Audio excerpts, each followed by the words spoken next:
السلام علیکم۔ نسو ایک عورت نما آدمی تھا، باریک آواز، بغیر داڑھی اور نازک اندام مرد۔ وہ اپنی ظاہری شکل و صورت سے فائدہ اٹھاتے ہوئے زنانہ حمام میں عورتوں کا مساج کرتا اور میل اتارتا تھا۔ کوئی بھی اس کی حقیقت کو نہیں جانتا تھا، سبھی اسے عورت سمجھتے تھے۔ یہ طریقہ اس کے لیے ذریعہ معاش بھی تھا اور عورتوں کے جسم سے لذت بھی لیتا تھا۔ کئی بار ضمیر کی ملامت کرنے پر اس نے اس کام سے توبہ بھی کر لی، لیکن ہمیشہ توبہ توڑتا رہا۔ ایک دن بادشاہ کی بیٹی حمام گئی۔ حمام اور مساج کرنے کے بعد پتہ چلا کہ اس کا گھڑا بہاگوہر کھو گیا ہے۔ بادشاہ کی بیٹی نے حکم دیا کہ سب کی تلاشی لی جائے۔ سب کی تلاشی لی گئی، ہیرا نہیں ملا۔ نسو رسوائی کے ڈر سے ایک جگہ چھپ گیا۔ جب اس نے دیکھا کہ شہزادی کی کنیزیں اسے ڈھونڈ رہی ہیں تو سچے دل سے خدا کو پکارا اور خدا کی بارگاہ میں دل سے توبہ کی اور وعدہ کیا کہ آئندہ کبھی بھی یہ کام نہیں کرے گا۔ میری لاج رکھ لے مولا۔ دعا مانگ ہی رہا تھا کہ اچانک باہر سے آواز سنائی دی کہ نسو کو چھوڑ دو، ہیرا مل گیا ہے۔ نسو نم آنکھوں سے شہزادی سے رخصتی لے کر گھر آ گیا۔ نسو نے قدرت کا کرشمہ دیکھ لیا تھا۔ وہ ہمیشہ کے لیے اس کام سے توبہ کر لی۔ کئی دنوں سے حمام نہ جانے پر ایک دن شہزادی نے بلوایا کہ حمام آ کر میرا مساج کرے، لیکن نسو نے بہانہ بنایا کہ میرے ہاتھ میں درد ہے، میں مساج نہیں کر سکتا۔ نسو نے دیکھا کہ اس شہر میں رہنا اس کے لیے مناسب نہیں۔ سبھی عورتیں اس کو چاہتی ہیں اور اس کے ہاتھ سے مساج لینا پسند کرتی ہیں۔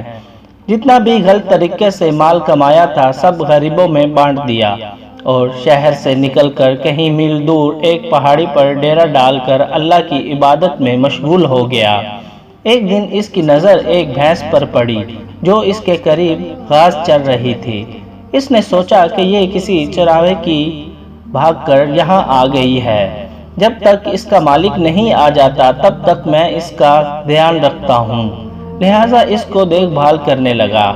کچھ دن بعد ایک تجارتی قافلہ راستہ بھول کر ادھر آ گیا جو سارے پیاس کی شدت میں نڈھال تھے۔ انہوں نے نسو سے پانی مانگا۔ نسو نے سب کو بھینس کا دودھ پلایا اور سب کو سیراب کر دیا۔ قافلے والوں نے نسو سے شہر جانے کا راستہ پوچھا۔ نسو نے ان کو آسان اور نزدیک راستہ دکھایا۔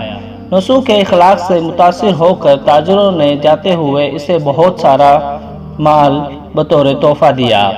نسو نے ان پیسوں سے وہاں کنواں کھدوا دیا۔ آہستہ آہستہ وہاں لوگ بسنے لگے اور عمارتیں بننے لگیں۔ وہاں کے لوگ نسو کو بڑی عزت اور احترام کی نگاہ سے دیکھتے۔ رفتہ رفتہ نسو کی زندگی کے چرچے بادشاہ تک پہنچنے لگے۔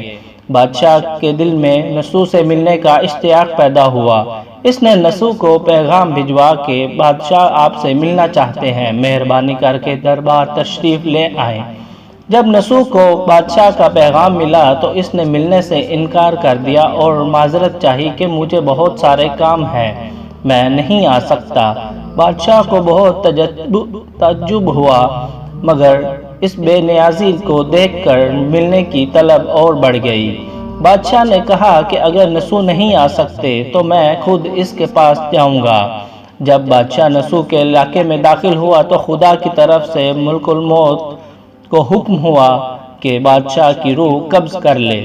چونکہ بادشاہ بطور عقیدت مند نسو کو ملنے آ رہا تھا اور رعایا بھی نسو کی خوبیوں کی گرویدہ تھی، اس لیے نسو کو بادشاہ کے تخت پر بٹھا دیا گیا۔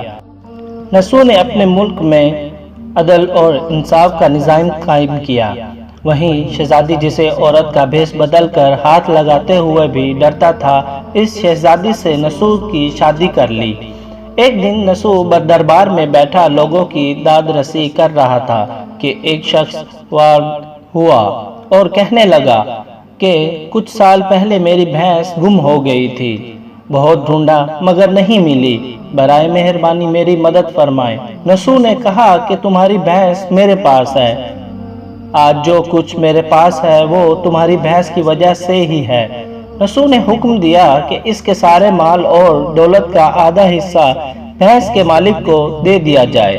وہ شخص خدا کے حکم سے کہنے لگا، اے نسو، جان لو، نہ میں انسان ہوں اور نہ ہی وہ جانور بھینس ہے، بلکہ ہم دو فرشتے ہیں، تمہارے امتحان کے لیے آئے تھے۔ یہ سارا مال اور دولت تمہارے سچے دل سے توبہ کرنے کا نتیجہ ہے، یہ سب کچھ تمہارے مبارک ہو۔